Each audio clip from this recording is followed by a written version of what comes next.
Today's passage is from the book of Daniel, chapter 7, verses 1 through 28. Daniel 7, 1 through 28.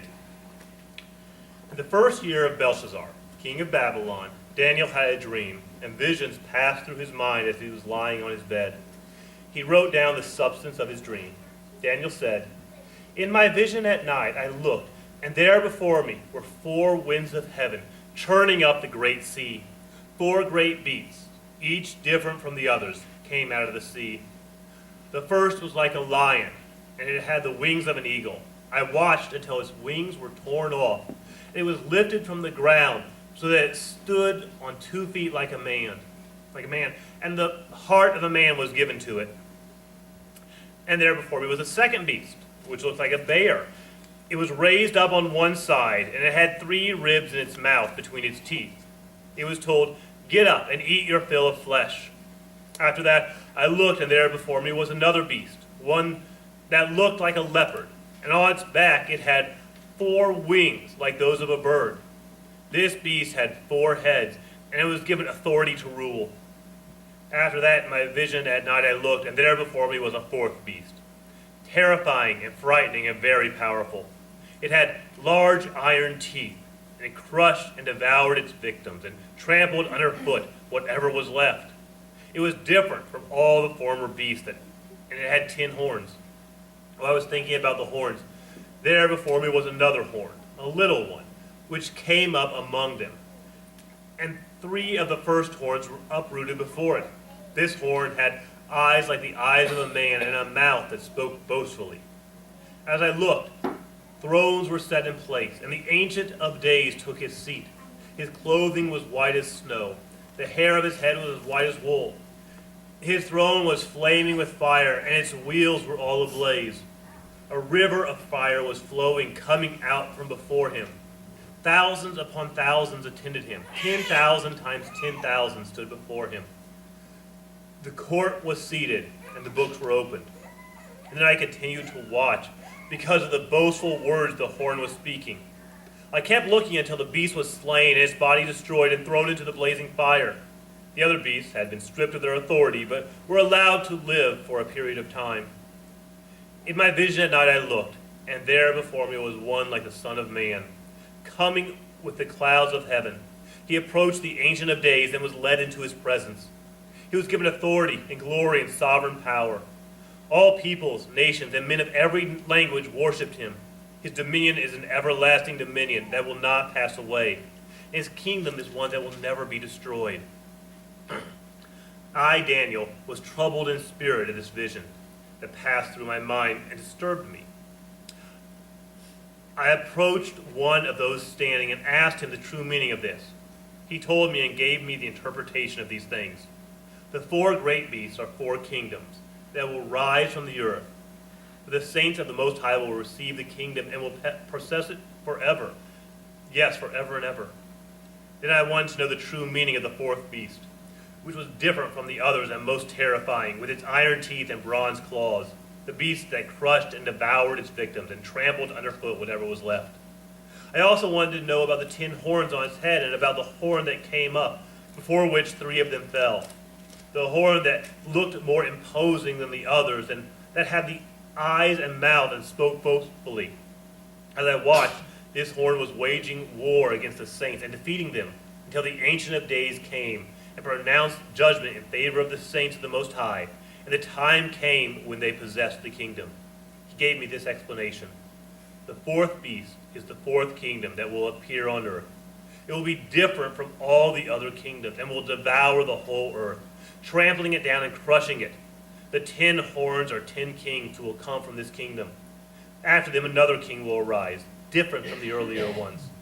He will subdue the 3 kings. He will speak against the Most High and oppress his saints and try to change the set times and laws.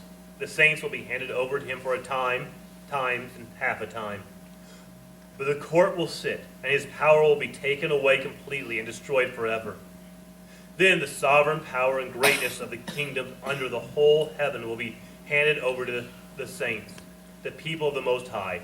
His kingdom will be an everlasting kingdom, and all rulers will worship and obey him. this is the end of the matter. I, Daniel, was deeply troubled by my thoughts, and my face turned pale, but I kept the matter to myself.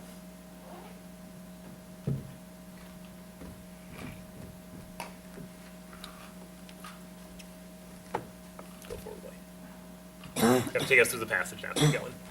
Keep going. Keep going.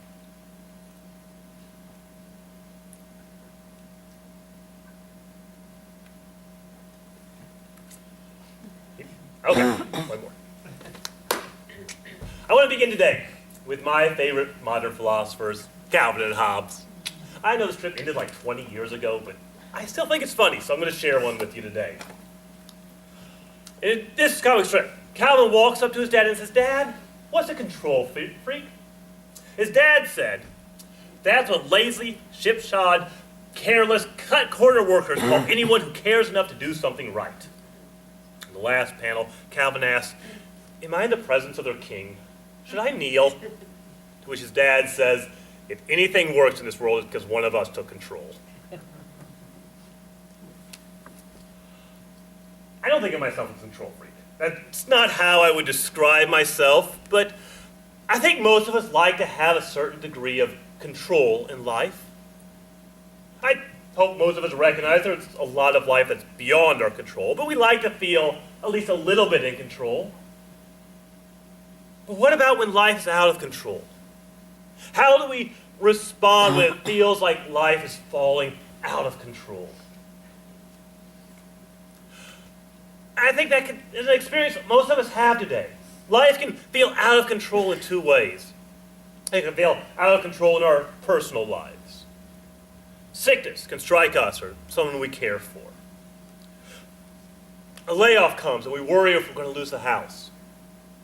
The divorce papers are served and we're still wondering what happened to our marriage. And events like this can make us feel that life is out of control. We want to get back in control. We want to grab onto the reins, but we don't know how. We feel life spinning out of control. Life can also be out of control on a world scale. I think we see that a lot in our world today. As a society, America is the most divided it has been since the Civil War. North Korea has developed nuclear weapons, and they're unstable enough that someone there might actually use one. The Arab Spring, which was supposed to bring peace and democracy and freedom and stability to the Middle East, was followed by the Arab Winter, which brought more hostility and violence and instability. We are polluting the world around us. No part of our world is untouched by human pollution. Polar ice caps are melting. We're burning through fossil fuels at an unprecedented rate. Many scientists tell us that just by being alive, we are damaging the planet. And we look at massive problems like this, and they just feel out of control. And not just out of our personal control, they seem so big they're out of anyone's control, that there's nothing anyone could do to bring these things under control. And we look at these events in the world and we feel just lost, out of control. If you have ever felt that way in life, if you feel that way right now, today's passage is for you. The central message of this passage in Daniel is that God is in control. Even when, from our human perspective, it seems like everything is out of control, our God is in control. Daniel was a man who knew what it was like to feel that things were out of control. Daniel had been taken from his homeland at a young age. He had been shipped off to a foreign land against his will. He had been forced into service to a king who had slaughtered his people. This same king would threaten to throw his friends into a fiery furnace if they didn't worship a false god. Daniel would live through several administrations, some of them good, some of them terrible. He would see the Babylonians conquered by the Persians and have a Persian king throw him into a lion's den. Daniel was a man who knew what it was like to feel that life was out of control. And he was writing to people who knew what it was like to feel that life was out of control. Daniel's entire generation would live and die in exile. And in response to this feeling of being out of control, The response is God is in control. Of course, just saying that to people who feel lost and out of control isn't that helpful.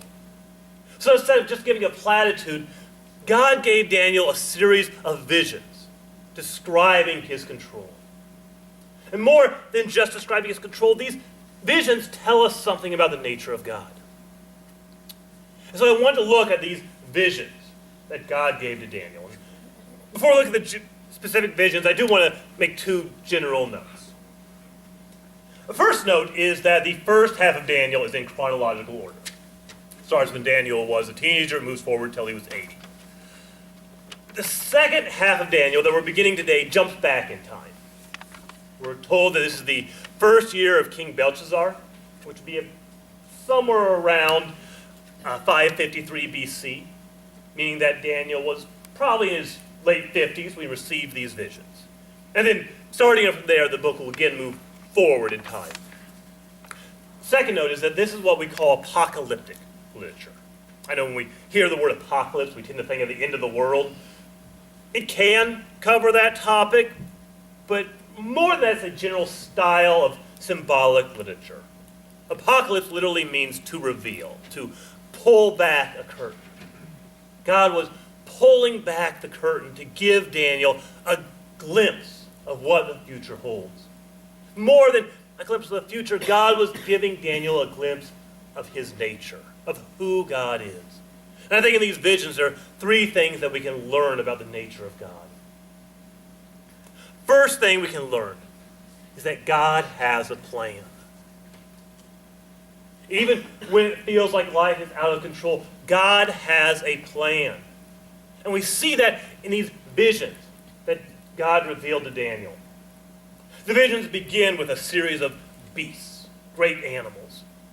The first one is a lion with wings. And then the lion's wings were torn off, and it was given the heart of a man. Now we're told that these visions represent the kingdoms that would rule the earth. And this is most likely the kingdom of Babylon, that King Nebuchadnezzar soared with great heights. But eventually, in a story we looked at a few weeks ago, God humbled Nebuchadnezzar, gave him the heart of a man, and made him a more compassionate ruler. The second kingdom is a bear that is raised up on one side with 3 ribs in its mouth. Historically, that would be the Medo-Persian Empire. It was raised up on one side because the Persians were more powerful than the Medes, and it had 3 ribs in its mouth to represent the 3 kingdoms that the Persians devoured: Babylon, Lydia, and Egypt. Third vision is a leopard with 4 heads and 4 wings. And the leopard is a fast animal. And this probably represents the Greek kingdom. Under Alexander the Great, the Greek Empire spread faster throughout the world than any empire before it or since. And after Alexander's death, his 4 generals overtook his kingdom and divided it into 4 parts, into the 4 wings and 4 heads. Okay, that's interesting. It's a nice historical side note, but what really matters in this is that it is a reminder that God has a plan. When Daniel felt that life was out of control, God said, I have a plan not just for your life. I have a plan for the entire world. When life feels out of control for us, God has a plan. When we feel lost, when we feel that things are spinning away from us, God has a plan for us. And with all the things that fall apart around us, God still has a plan. And this leads me right into the second thing that we can learn about God from these visions. Troubles in this life do not derail God's plan. They do not mean that God's plan has been derailed. I mentioned the first 3 beasts that Daniel saw, but then there was a 4th one. And this one was different. We're told that this one was terrifying and frightening and very powerful. It had giant teeth, and it devoured everything before it, and whatever it didn't devour, it trampled underfoot. Historically speaking, this was the Roman Empire.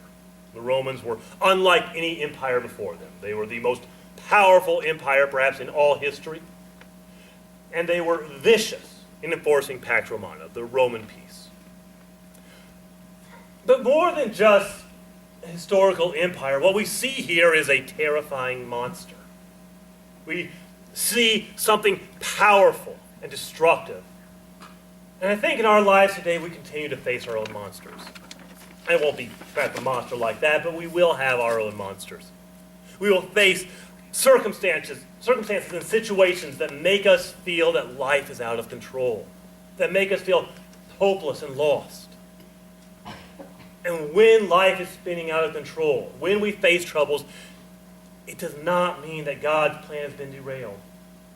Jesus told us plainly that we would face troubles in life.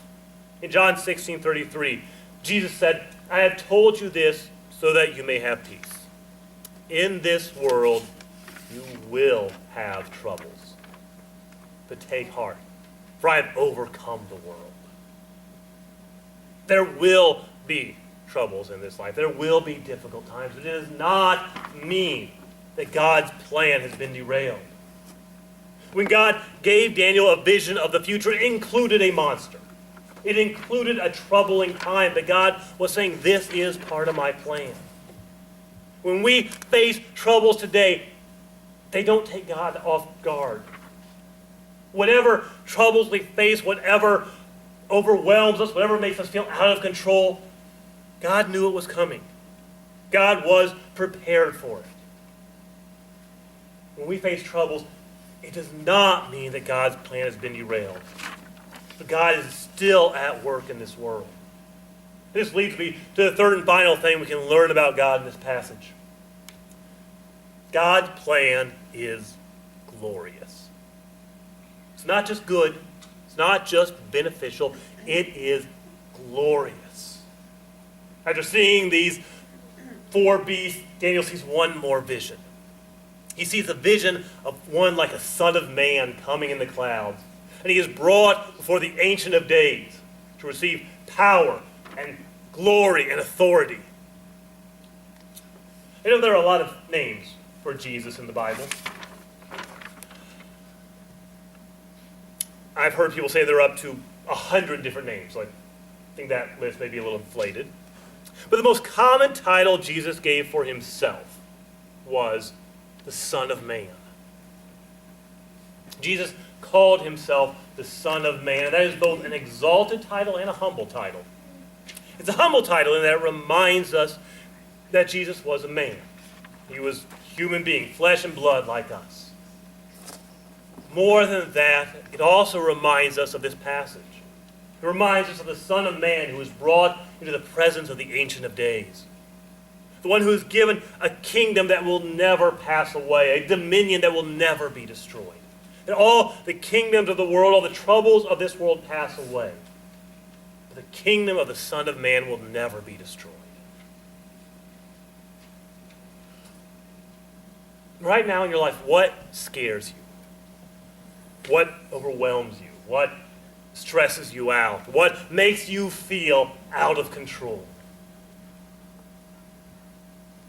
When we feel out of control, when we feel lost in life, there's a God who has a plan, a good and glorious plan, a plan that cannot be derailed by the problems of this world.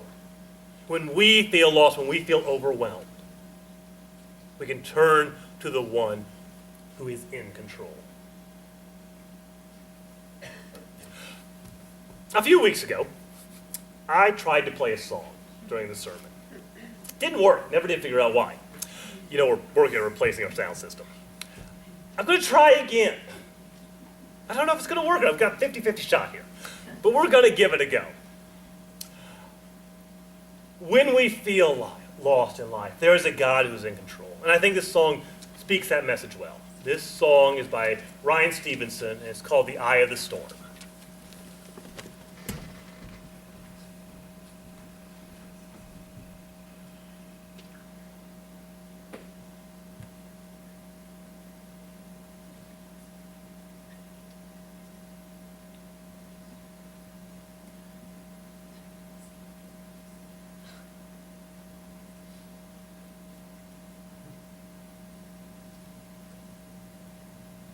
In In the eye of the storm, you remain in control. And in the middle of the war, you guard my soul. You alone are the anchor when my sails are torn. Your love surrounds me in the eye of the storm. When the solid ground is falling out from underneath my feet, between the black skies and my red eyes, I can barely see.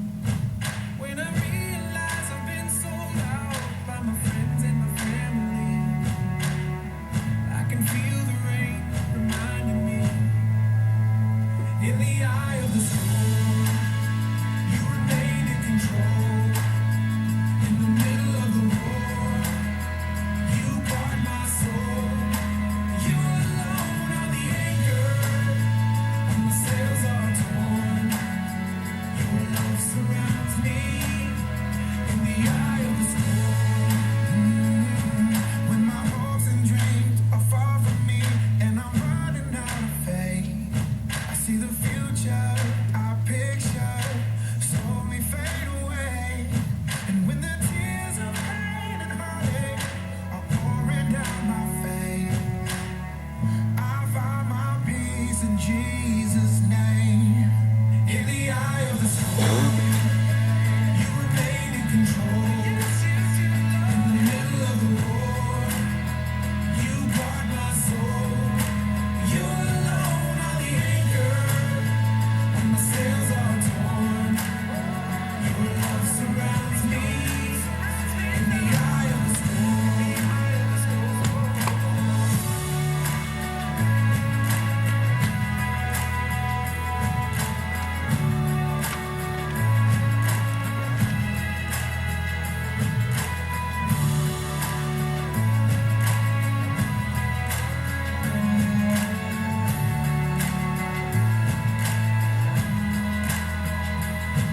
When the test comes in and the doctor says I've only got a few months left, it's like a bitter pill I'm swallowing. I can barely take a breath.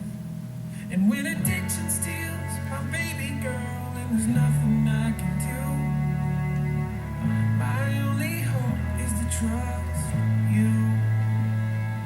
I trust you, Lord. In the eye of the storm, you remain in control. In the middle of the war, you guard my soul.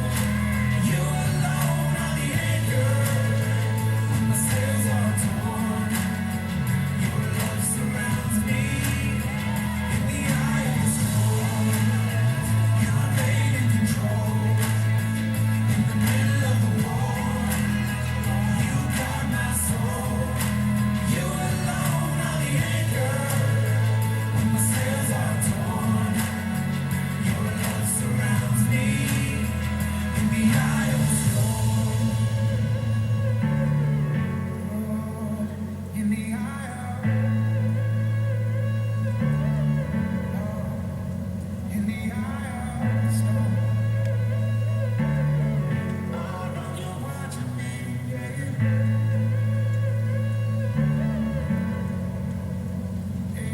When the storm is raging, and my hope is gone, when the flesh is fading, you're still holding on. When the storm is raging, and my hope is gone, when the flesh is fading, you're still holding on. When the storm is raging, and my hope is gone, when the flesh is fading, you're still holding on.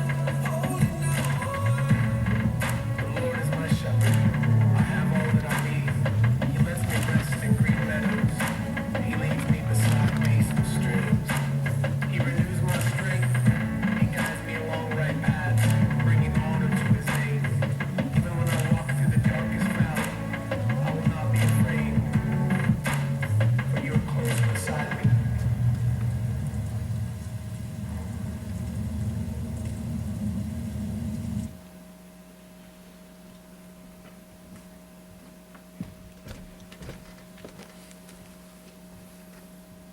are times when life feels out of control. There's times when life feels hopeless. There's times when we feel lost. But we have a God who is in control. We have a God who has a good and glorious plan. When things fall apart, we can turn to him. In a moment, we're going to stand for our invitation song. And as we stand and sing, if you need to do that, if you need to turn your life over to him, if you need his control, you have an opportunity. As you'll stand with me for invitation hymn.